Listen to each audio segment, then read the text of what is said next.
ALBA-TCP member states signed a joint declaration at the closure of the 23rd Summit of Heads of State and Government of the bloc, held in Caracas, Venezuela. In Haiti, transition of a new government moves forward after Ariel Henry officially resigned as Prime Minister. And the Israeli occupation army continued its attacks against the Palestinian population of the Gaza Strip, as local media reported 79 people killed and other 86 injured. Hello and welcome to From the South. My name is Belén de los Santos, and from the teleSUR studios in Havana, Cuba, we begin with the news. The 23rd Summit of Heads of State and Government of ALBA-TCP closed on Wednesday in Caracas, Venezuela, with a joint declaration signed by all member states. The member states adopted a 2030 strategic agenda as a guiding document to face the years to come, stressing the importance of CELAC as a genuine mechanism for regional integration and the importance of maintaining Latin America and the Caribbean as a zone of peace. They denounced the unilateral and coercive measures against Venezuela and Nicaragua, as well as the U.S. blockade against Cuba. The regional bloc also reaffirmed the claim to the European countries for reparations for colonialism and demanded urgent cooperation and solidarity with Haiti.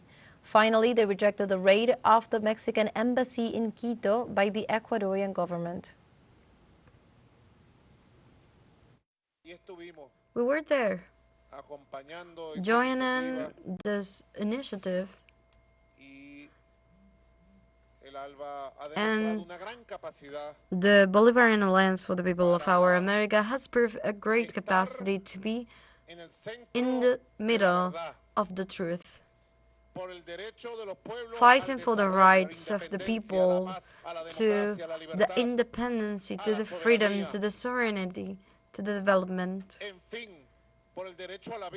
for the right of life. The ALBA, that was born as an alternative to neoliberalism, has become a great alliance for the life of our people.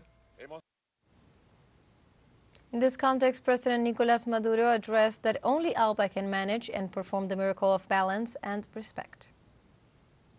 The President of Cuba was saying that only the ALBA can manage and made the miracle of balance and respect. There is no big or small countries.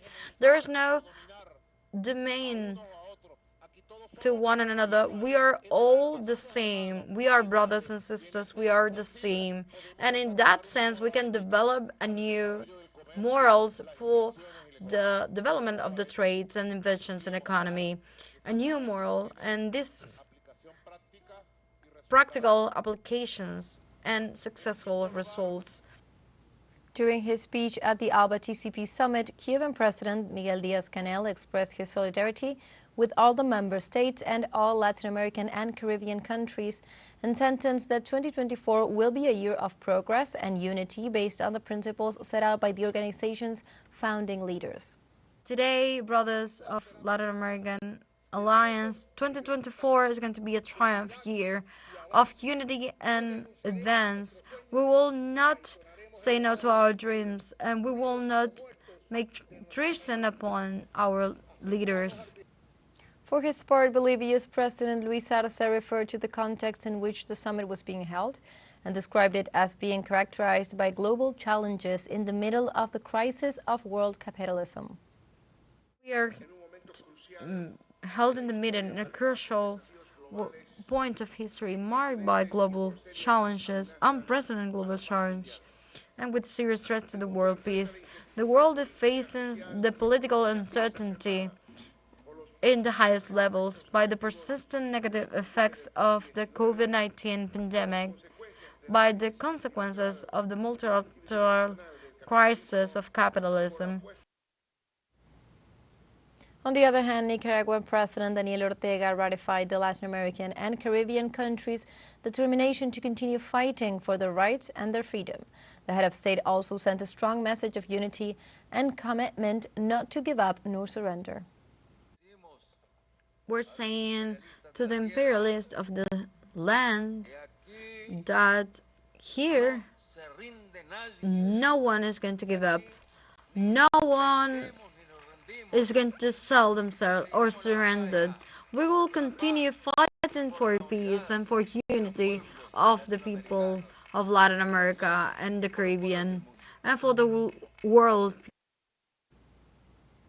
For his part, the Prime Minister of Antigua and Barbuda, Gaston Brown, declared that his country is proud to be part of this organization, which plays a fundamental role in the development of the continent.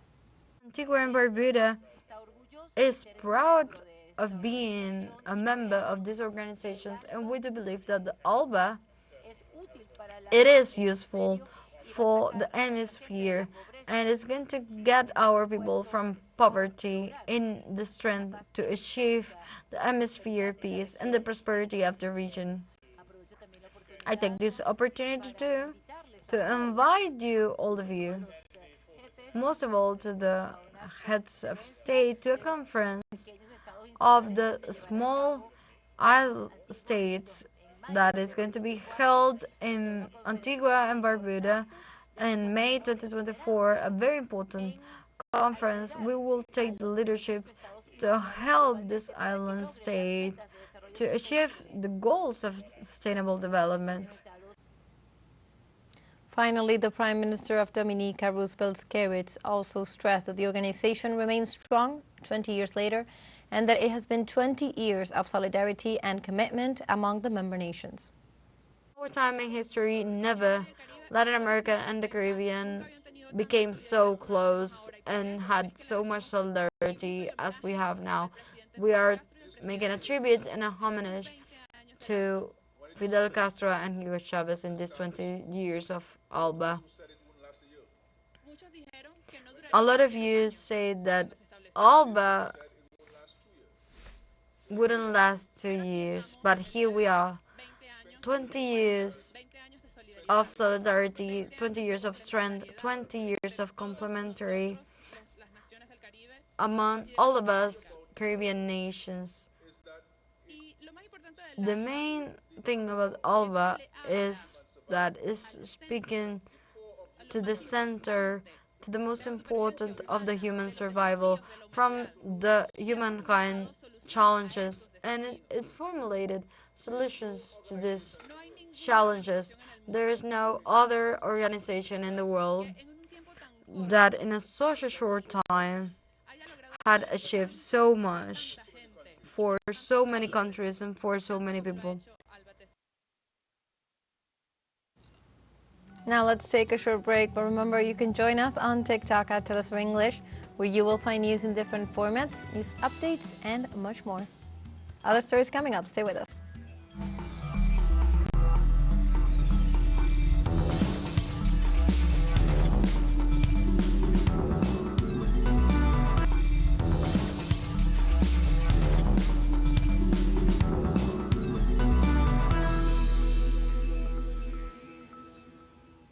Welcome back from the South. On Thursday, former Prime Minister of Haiti, Ariel Henry, shared his resignation letter through official social network accounts. The official statement dated on April 24th and directed at the Council of Ministers stated that Henry hereby tendered his resignation from his government, noting the state of affairs. After congratulating the members of the government on the job done, he continued, "We have served the nation in difficult times. I thank all those who have had the courage to face such challenges with me. I sympathize with the losses and suffering endured by our compatriots during this period." And the office of the outgoing Prime Minister announced on Wednesday that the Presidential Transitional Council would be installed on Thursday. The Panamanian electoral process has lived hours of great tension in the first day of the advanced voting. A series of serious denunciations paralyzed the process that hours later was reactivated. The plenary of the Electoral Tribunal informed that after a consultation with the National Council of Political Parties, they decided to continue with the process. Previously, they had communicated the suspension because on Tuesday morning, they detected that in the presidential ballot of advanced voting in the internet, some candidates appeared in different order than in the physical ballot. The electoral entity confirmed that the vote cast are maintained and that the process is resumed. However, several candidates reiterate their concerns.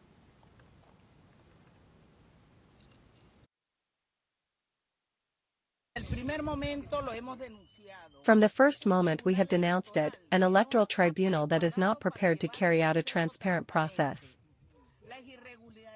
The irregularities have been from the very first moment. What has happened today is evidence of what we have been denouncing. An early election process that had to be interrupted because they were not able to ensure transparency, accountability with the vote that was cast. The ballots were not there, the ones that should have been deposited. What is the guarantee that the Panamanian have? On Wednesday, the Peruvian Public Prosecutor's Office extended the preliminary investigation into President Dina Boluarte for the case of the luxury watches she exhibited in several occasions, adding the possible commission of a bribery crime. In this regard, the statements said that the preliminary investigations on the president are being extended for alleged commission of the crime of improper passive bribery. In this sense, the entity also detailed that the investigations have been extended to include the regional governor of Ayacucho, Wilfredo Oscorima, who assured to have lent 2 Rolex watches to the president along with other jewelry valued in thousands of dollars.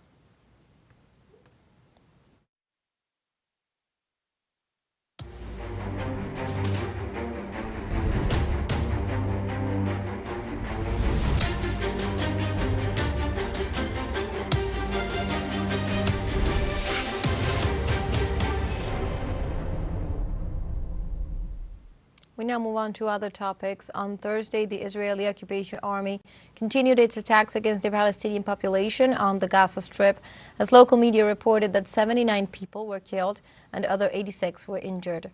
Wafa news agency reported that Israeli airplanes attacked a house belonging to the Al-Jamal family east of Rafah, killing 5 people and leaving several wounded, most of whom were children and women.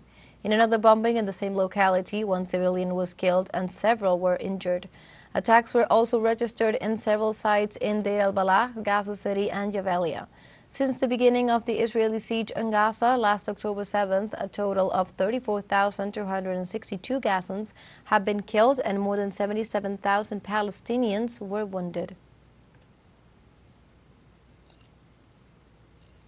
And we continue in Palestine as mass graves found in 2 Gaza hospitals have shocked the world and the United Nations High Commissioner for Human Rights.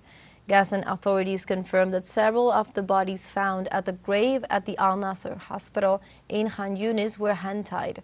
The nearly 300 bodies found showed signs of execution. On the other hand, in the Al-Shifa hospital, a mass grave with numerous bodies was also found at the beginning of April.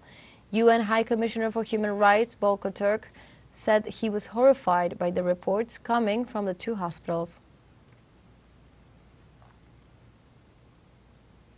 And after over 200 days of continuous Israeli genocidal war in Gaza, the destruction of medical centers and civil infrastructure of all types is now a commonplace in the area. One example is the devastation of the Al-Shifa hospital. What remains now of what was once Gaza's largest medical center is a pile of rubble, which its former medical staff see with horrifying eyes. The Al-Shifa hospital was developed as Gaza's central health center. Originally, an internal medicine department was set up, followed by one section for surgery. Later on, new buildings were added for pediatrics and ophthalmology. Al-Shifa means healing in Arabic.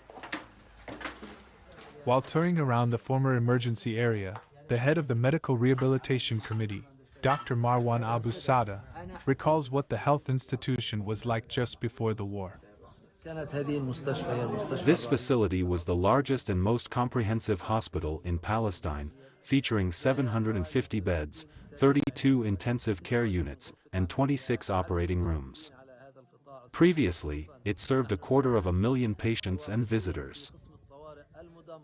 We are now standing in what remains of its emergency department, which was noted for its large capacity.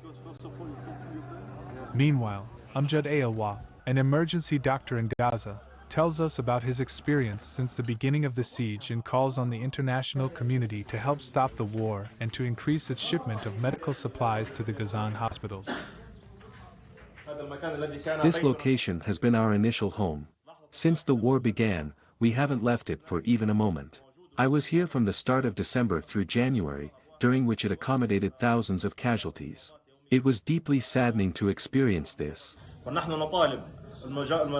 We urge international organizations and the global community to urgently halt the war and supply field hospitals to manage the daily influx of injuries treated at under-equipped facilities, yet the number of casualties is overwhelming, and we lack sufficient operating theaters to address them. Nor do we have specialized facilities for patients with kidney and heart conditions. The health system is severely deficient, and immediate, swift intervention is crucial. The Israeli occupation forces bombarded the Al-Shifa hospital and held its staff hostage under the pretense that the place served as a hiding place for Hamas fighters. This idea was discarded later on. Meanwhile, the recent discovery of mass graves in the facility, with hand-tied bodies, is an indisputable evidence of the fallacy of the Israeli justification and of the true nature and aim of its attacks against the Palestinian people.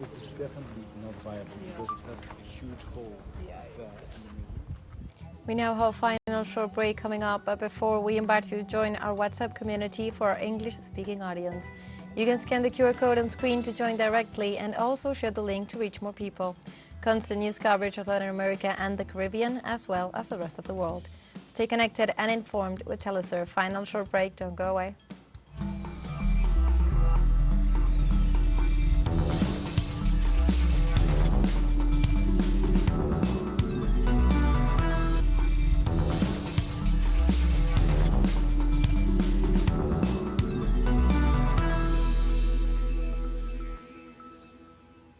Welcome back from the South. The Democratic People's Republic of Korea accused the United States of increasing tensions in the Indo-Pacific region by seeking to include Japan in the AUKUS alliance. According to the analyst Kang King-song from the state agency KCNA, Washington is intensifying its plan to expand and strengthen military blocs in the Asia-Pacific region. In turn, he pointed out that at the recent AUKUS Defense Ministers Summit comprising the United States, the United Kingdom and Australia, Japan's preferential participation was formalized. In this regard, he announced the U.S. government is seeking to put Japan at the forefront of the anti-China pressure and push for a nuclear minefield in the Indo-Pacific region near the Asian giant.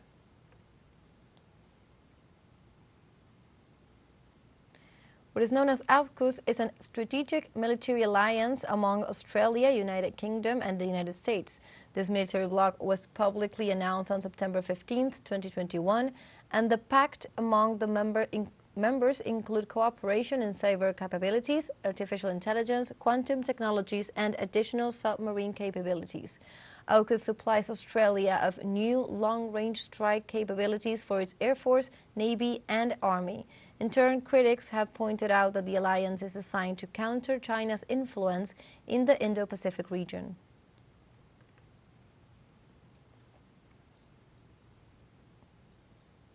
In other news, in Western Australia, between 50 and 100 pilot whales are stranded on a remote beach in Dunsborough. The Parks and Wildfire Services said on Thursday that dozens of pilot whales are stranded near a sandy shore and in shallow water. The area is known as Toby's Inlet, more than 250 kilometers south of the city of Perth. In this regard, the agency said that it had deployed its teams of officials, experts and veterinarians in response to the mass stranding to try to keep the marine mammals alive and get them back to the sea. On Wednesday in Mauritania, a human rights activist announced he will stand as candidate in the presidential elections. In this sense, Biram Ould Abeid, a Mauritanian human rights activist and opposition figure, runner-up in the last presidential elections, announced his candidacy for June 29th elections. In the meantime, Ould Abeid, whose political group is not authorized and has no legal existence, expressed its concern about the functioning of the electoral process, alleging that it is aware of the imperfection of the electoral registry and the partiality and inadequacy of the Independent National Electoral Commission.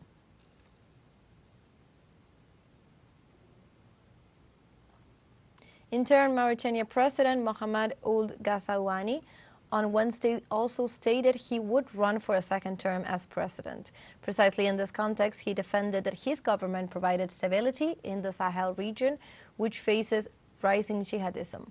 In this nation, polls indicated that Ghazouani, the current chairman of the African Union, is the clear favorite to win.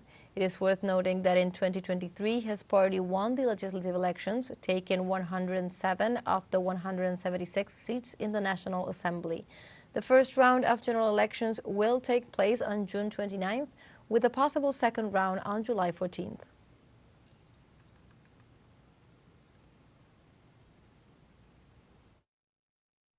We go now to Bolivia, where the state book publisher presented on Wednesday The Little Prince in Guarani and Aymara languages at the 4th Cultural Book Fair in El Alto. According to the manager of the state publishing house, Estela Machicado, the most famous work of the French writer and aviator Antoine de Saint-Exupéry will be entitled Warawarawawa and Muburu Bicharay. Each volume has a QR in each chapter, which will allow readers to listen to the audios in native languages. In this way, the company has the mandate to bring the book to the people with the challenge of democratizing the people's access to knowledge. According to the organizers, the initiative aims to encourage the habit of reading and rescue the cultures of the plurinational state of Bolivia. Like this, we have come to the end of this news brief. You can find these and many other stories on our website at telesurenglish.net. And also join us on social media. We are on Facebook, X, Instagram, Telegram, and also on TikTok. For TeleSUR English, my name is Belén de los Santos. Thank you for watching.